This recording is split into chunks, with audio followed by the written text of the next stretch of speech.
नमस्कार, बुलेटिन में आप सभी का बहुत स्वागत है। आपके साथ मैं हूं दीपिका। राजगढ़ के सुठालिया में कैबिनेट मंत्री प्रहलाद पटेल के बयान पर बवाल मच गया है। प्रहलाद पटेल ने यहां पे लोगों को संबोधित करते हुए जनता की मांग पत्रों को भीख बता दिया। ग्रामीण विकास मंत्री प्रहलाद पटेल ने लोगों को सरकार से भीख मांगने की आदत पड़ चुकी है ये कहा है और मुफ्त की चीजें समाज को कमजोर करती है।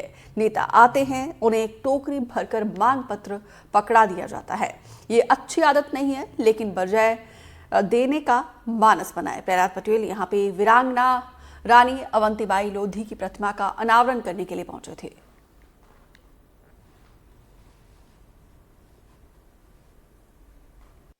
इस समाज से लेने की जो आदत है, अब तो सरकार से भीख मांगने की आदत लोगों की पड़ गई है। नेता आते हैं तो कागज, एक टुकड़ा तो कागज मिलते हैं उनको, मंच पर है माला पहनाएंगे और एक पत्र पकड़ा देंगे। ये अच्छी आदतें नहीं है। लेने की बजाय देने का मानस बनाइए। मैं दावे से कहता हूं, आप भी सुखी होंगे और एक संस्कारवान समाज को हम खड़ा करेंगे। ये भिखारियों की फौज इकट्ठा करना, ये समाज को मजबूत करना नहीं है, ये समाज को कमजोर करना है। हम मुफ्त की चीजों के प्रति जितना आकर्षण रखते हैं, ये वीरांगनाओं का सम्मान नहीं है। किसी शहीद का सम्मान तब है जब हम उसके चरित्र के साथ जीने की कोशिश करें। ऐसा कोई शहीद का नाम जानते हो जिसने किसी से भीख मांगी हो? मुझे नाम बताना। उसके बावजूद भी हम आते हैं और अपने कार्यक्रम करके चले जाते हैं, तालियां बजाते और चले जाते हैं। मैं तो आपसे एक ही भिक्षा मांगकर अपनी बात खत्म करता हूं। नामदा का परिक्रमावासी हूं तो भिक्षा तो मांगता हूं। प्रहलाद पटेल के बयान पर सियासत शुरू हो गई। नेता प्रतिपक्ष उमंग सिंघार ने प्रहलाद पटेल के बयान को लेकर बीजेपी पर निशाना साधा। उन्होंने पूछा कि आखिर प्रहलाद पटेल किसको भिखारी कह रही हैं।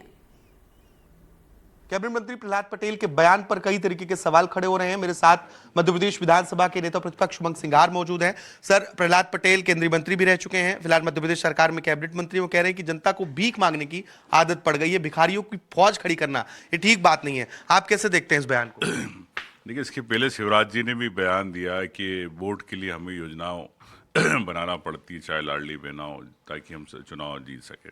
प्रहलाद जी का बयान आया। प्रहलाद जी को मैं बड़ा सम्मानी मानता हूँ और संस्कारवान मानता हूँ, लेकिन भारतीय जनता पार्टी जिस प्रकार से योजनाओं के माध्यम से जनता में वोट मांगती है, तो इसको प्रहलाद पटेल जी क्या कहेंगे? क्या भारतीय जनता पार्टी की ने ये जो परंपरा चालू की है, ये कब खत्म होगी, ये बताए इनकी सरकार।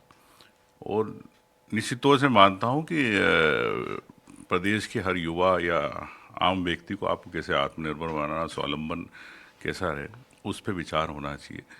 और तो मैं स्वागत करता हूँ, लेकिन सरकार कब करेगी ये? और सरकार अगर गरीब तबका भी है जो अनुदान या अपने संघर्ष के कारण बढ़ रहा है, छात्रवृत्ति, जिनके परिवार पढ़ा नहीं पाते बच्चों को, तो वो आवश्यकता है, वो एक गरीब की, तो आवश्यकता अनुसार योजनाएं होना चाहिए, ना कि जनता के पैसे का दुरुपयोग होना चाहिए। कह रहे हैं भिखारियों की फौज खड़ी करना ठीक बात नहीं है। जो मांग पत्र, आप भी जनप्रतिनिधि हैं, मुझे लगता है कि आपको भी लोग मंच पर अपनी मांग पत्र देते होंगे। उन्होंने इस बात का भी अपनी भाषण में जिक्र किया है। अगर ये आदत पड़ी भी तो कैसे पड़ी? देखिए, कोई भी अगर पीड़ित आता है तो उसकी मदद करना चाहिए किसी भी रूप में। लेकिन अगर प्रहलाद पटेल जी अगर भिखारियों की बात कर रहे हैं तो बताए कि किसको भिखारी कह रहे हैं, कौन भिखारियों को आपने खड़ा किया, फौज तैयार की? भारतीय जनता पार्टी बताए, प्रहलाद पटेल बताए, मोहन यादव जी बताए। तो मैं समझता हूँ कि ये बड़ी विडंबना है कि इतने बड़े विद्वान व्यक्ति अगर इस प्रकार की बात करते हैं तो बड़ी अच्छी बात नहीं है। ये तो मैं समझता हूँ कि गंभीर हैं प्रहलाद पटेल जी, इस बात को उनको समझना चाहिए। प्रहलाद पटेल को इस बात को समझना चाहिए। ये नेता प्रतिपक्ष उमंग सिंघार कह रहे हैं। और हालांकि उन्होंने कई तरीके के सवाल भी उठाए हैं और कई सवाल भी सरकार से और खुद मंत्री प्रहलाद पटेल से किए हैं। भोपाल से कैमरा पर्सन राजू बाथम के साथ आकाश द्विवेदी, एनडीटीवी। बीजेपी सांसद दर्शन सिंह चौधरी ने कैबिनेट मंत्री प्रहलाद पटेल का बचाव किया। दर्शन